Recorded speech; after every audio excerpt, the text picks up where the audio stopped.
Life is about hard work. Life is about creating this real kind of book that people can open, that people can look at, that people can resonate with, and people can buy into. Rich, thanks a lot for giving us your time and joining us on the Mindset podcast. Really excited to have a chat with you. Maybe we could just start by you introducing yourself and letting us know a bit about what you do. Yeah, my name's Richard Whitehead. I'm a double leg amputee from birth, double Paralympic gold medalist, humanitarian, charity, foundation kind of advocate, ambassador, patron, and I do a lot of work within schools, as well as I do a massive amount of public speaking around resilience, team building, performance, but also the ability to motivate people to find their gift and enhance the possibilities in life. This podcast, as we just talked about, is all about how we can embrace adversity to lead to positive change. In terms of your story, how did you end up being a double amputee, and what is it that happened there, and how did you work your way through it? Yeah, so my birth, so no real trauma regarding being an amputee itself. It was more the barriers and obstacles that I've had to overcome through life. As we know, some of those barriers that we can't see or feel or touch are the ones that are the biggest barriers to overcome. And that those barriers around prejudice and discrimination are things that I've had to overcome and still have to overcome every day of my life through perception of public's misconceptions really around what is possible and judging me by my disability instead of looking at my resourcefulness and my ability. And as you've grown up with this, how has that manifested itself in you? Is it something you've always managed to navigate successfully, or have you had a journey with it where actually you've had times and gone, well, what's the point, or you've had a real low with it? Yeah, for sure. Like with people that have adversity, it is a real kind of journey, and you're having to navigate so many barriers and obstacles and challenges through that. But they're challenges that do create growth and increase your own toolkit in life, and then you're able to utilize that toolkit for the greater good as well as to add value to yourself, to the wider community. I feel with obviously the environment at the moment with so many challenges and obstacles, not just for the disability community, but just the wider community itself. I hear a lot about this create your own brand work within the area that you're very passionate about, which I really understand and really kind of get. But for some people it's not that easy.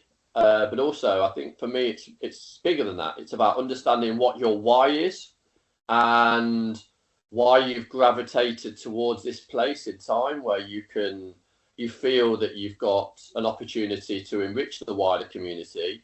And that can't be just about self-gratification or the financial benefits of that. It needs to be about the impact that you have on the wider community and the ability to educate them in the importance of inclusion, equality and diversity, and create a safer environment for people to express themselves and to find their own nuggets of inspiration. Yeah, and that in itself is pretty amazing, and I can relate to. It sounds that reminds me of the give it away in order to keep it kind of concept that I found through getting sober. How did you go about finding your why, and how did you go about finding your passion and your drive? I think it's making yourself open to opportunities. And a lot of disabled people have this. And when people are saying can't, or impossible, etc., it's about being your own kind of advocate and leader. And that's really tough when obviously sometimes you do have those physical and social barriers in front of you. And for disabilities or economic, because it is so much more expensive to access general living as a person with a disability. So economic barriers are really tough. But for me, it's always been around surrounding myself with people that challenge me, that that enable me to have the platform for my own voice, listening and hearing other minority groups and understanding the challenges that they have, and then taking it back to my own story and community and hopefully enriching them. It's really important to understand that just because people have different experiences or different ways of living, and you might not agree with them, it's really important to listen and to understand, and then to have takeaways.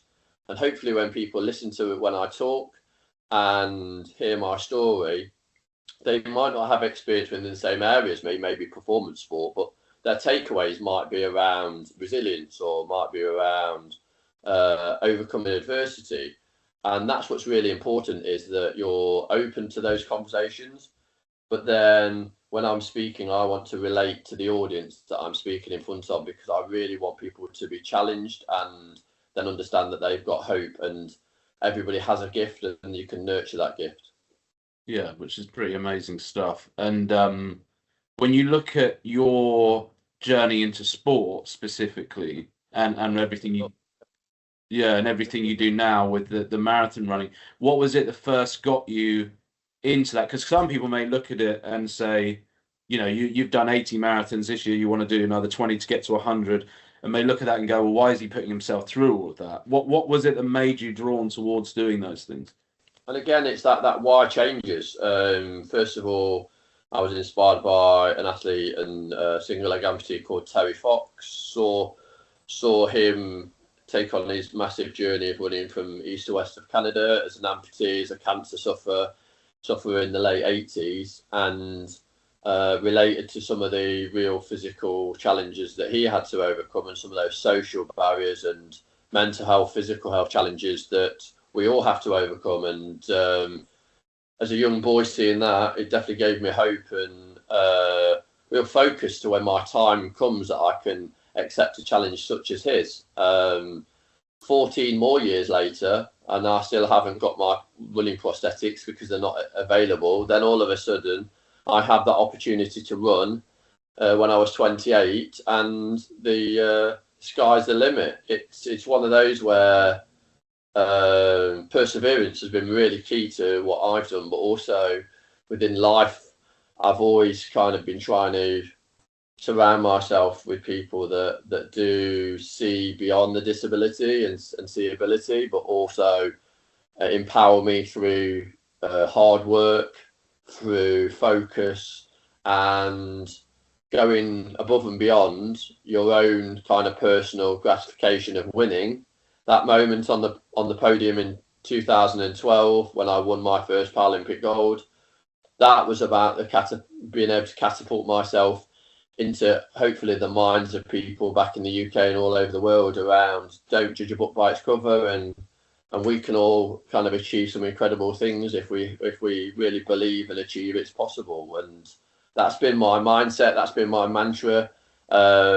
Yes, it's been really tough. The public, when they see athletes, they see performance, but they don't see the heartache, they don't see the blood, sweat and tears before, they don't see the discrimination, they don't see the knockbacks, the lack of support. And athletes are so resilient. They've got toolkits that not only are fantastic within the sports field, but also resonate with the challenges of business. Business is all about overcoming adversity. It's about challenging the status quo. It's about finding ways to unlock talent, and that's what professional athletes do daily, especially disability athletes, because not only are they fantastic sportsmen and women, but they have to be problem solvers to even get out the front door and be able to take part in their training and competition. Yeah, so in many ways, you touched on a couple of points there. One was about when you're a kid being inspired, and the other one was about surrounding yourself with people who see beyond your disability.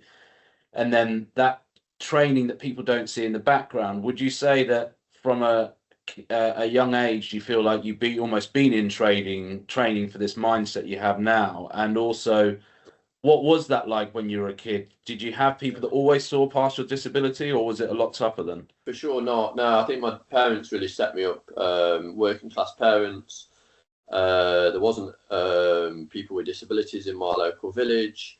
There wasn't disability clubs, so my mum and dad had to set up a specific swimming club for people with disabilities. But then also my parents saw the real benefit of being able to change society with going into a sports club environment, an able-bodied sports club environment, and actually challenging what is possible. So yes, I was in an all-boys able-bodied gymnastics club.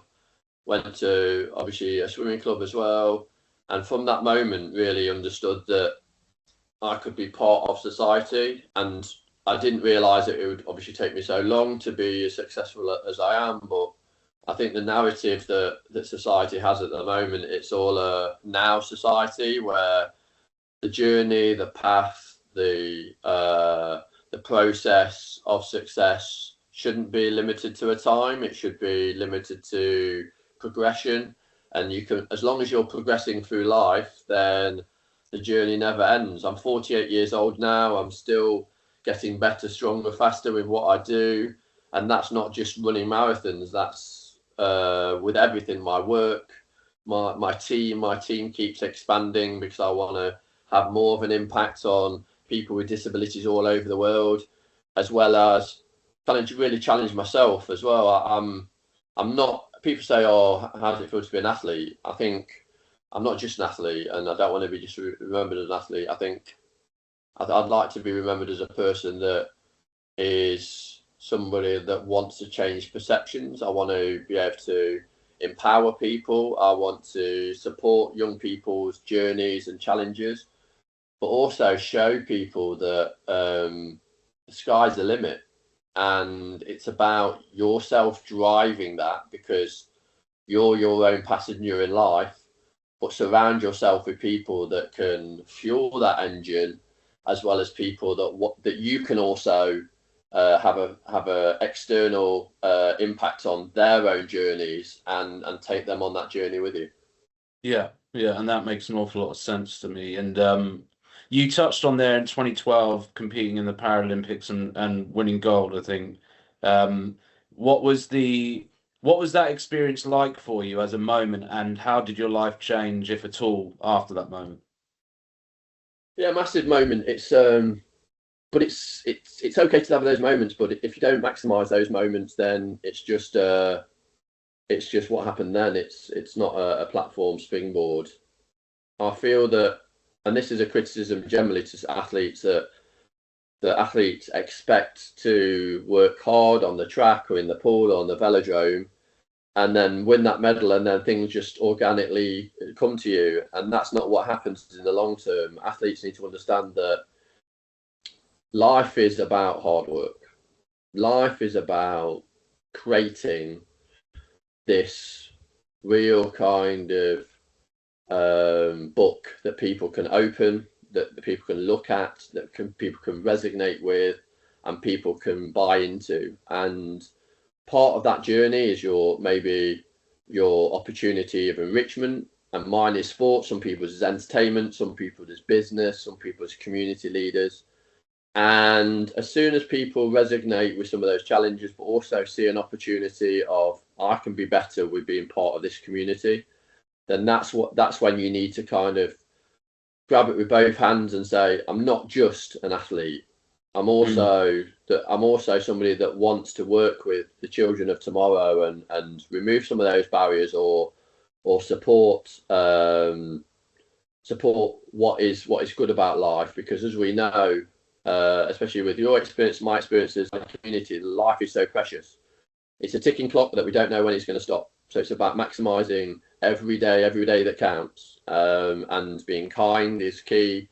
Being grateful is key. But also utilizing those opportunities to connect and communicate with people. And that's something that I've really understood, that yes, there's hundreds of languages in the world, but to have a platform where you can communicate without being able to speak, like I do through the pictures I paint on the track, the pictures I paint within the media, it's powerful, and using that in the correct terms does liberate people. And this year I've been to Dubai, I've been to Miami, I've been to Malta just now, and the messages I'm getting is that what I'm doing, not only for myself and this massive challenge, are to enable people to understand that anything's possible, and never judge a book by cover. And one step forwards is a step in the right direction. Yeah, that's huge. That's really huge. And I want to touch briefly on the sense of failure, and whether you've had any of that in your life. Is there a single moment where you've really felt a deep sense of failure? For sure. And again, athletes are very critical on their own performance. I think again, I don't want to kind of overstate the importance of sport in my life, but it's been very important. And it's about significance as well. It's like when you are in the trenches and you're having to fight for your life, for your career, your family, your livelihood. I've been to humanitarian sites, countries, situations that have really molded my aspect of what I do. And failure for me has been like maybe getting knockbacks with jobs, or getting knockbacks with like sporting kind of failures, with winning silver or not getting on the podium, or snapping blades, or falling down and bashing myself. But when you go into these environments where people are losing their lives, losing their communities, losing the will to live, then it really does hit home how important it is when people want to be heard. And I've been so fortunate enough to have an opportunity to enrich people, especially in Syria and Jordan, with the Syria conflict, working with the wounded veterans at Walter Reed in Washington, really kind of giving them hope and aspirations for the future, talking about goal setting, talking about possibilities, and giving people hope. Through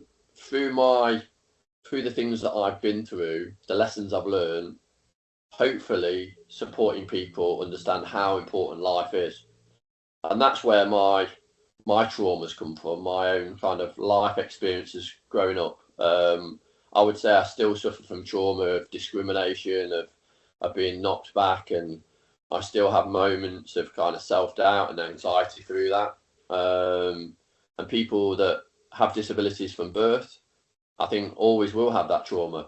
And it's really hard to identify because it's not one moment, it's more moments of discrimination that have had an impact. You were saying it was really tough to put on it's tough sometimes to put on a brave face and do all that stuff when it's, and that's a really interesting juxtaposition you're describing there, because that's, that is, as you've alluded to, and as we know, that the mental aspect of strength is wholly different. And actually, well, I don't know, you tell me your experience. What do you perceive the strength to be within the mental health realm of life? How do you think we can be best strong? Because my experience of that has been actually by doing the opposite of what I used to think was strong. So by being vulnerable, for sure.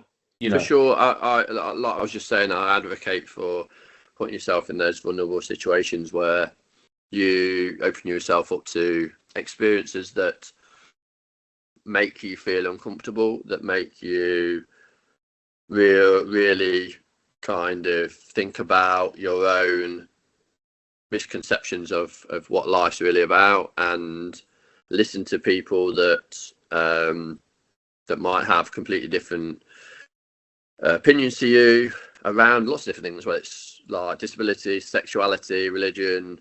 I think it's really important to, and this is something that I've become a great kind of listener and communicator through doing that. I honestly feel that I'm able to connect with people more because of my experiences, but also that I'm willing to be a platform for people to tell their story. and storytelling is so important. Storytelling within this space around what mental health means to individuals. It's always different. Like disability, everybody with a disability, whether you have the same disability as myself, you have different obstacles and challenges, different barriers. And I think that's exactly the same with mental health. For every person, it's different. It has triggers, and for me, to have a safe space for everybody that wants to discuss mental health and seek advice is a real challenge because of that. But it's about, like I say, opening up, having advocates and allies that are able to empathise with your scenario, but then also understand it's a journey, not a destination from point one. And you're going to have ups and downs, and people need to be very understanding of that, because I feel that sometimes within society, especially with social media, it's an easy go-to for people. It's an easy go-to to say that that mental health is a massive issue with them, but I never belittle or challenge that. But I think it's very individual. For me, as somebody that's obviously been living with my disability for 48 years, I think mental health has been something that I've been working on probably since day one. I'm not somebody that shouts about that. I am somebody that I think utilises that as my maybe kryptonite, and I'm able to use that as maybe my superpower at some points where I know that I've been through so much in my life, and I'm able to utilise those experiences for the greater good, and also for me in self-growth as well. Yeah. And I'm mindful of time, so I'm just going to finish with one last question, Rich, but I could speak to you for a lot longer. If you were put in a room with your younger self today, what advice would you be giving him? Yes, I've had this question quite a few times, and maybe the question has been answered in different ways due to experiences. Maybe I'd have said perseverance is key to success maybe 5 or 10 years ago, and it is to some respect. I think perseverance is really key. I would like to think that because of who I am now, I'm happier because I relate to more people. I'm open to new experiences. I'm not just talking about jumping out of planes or running 40 marathons or whatever I've done in my life. I'm talking about those small things that people like, those small conversations, those and the importance as well. The importance of little things. So one thing that I found, the importance of just saying hello to somebody in the morning is for me the biggest thing that you can do to be able to connect. And the way that you do that really does set up the rest of your life. It's like when people say, "Oh, what do you do at the start of the day?" I have like 5 simple things that I do in the morning. So I make my bed and I brush my teeth and I kind of feel grateful, and then I read a chapter out of a book, and then I do like a little core circuit. But those are 5 things that really set me up for the rest of the day.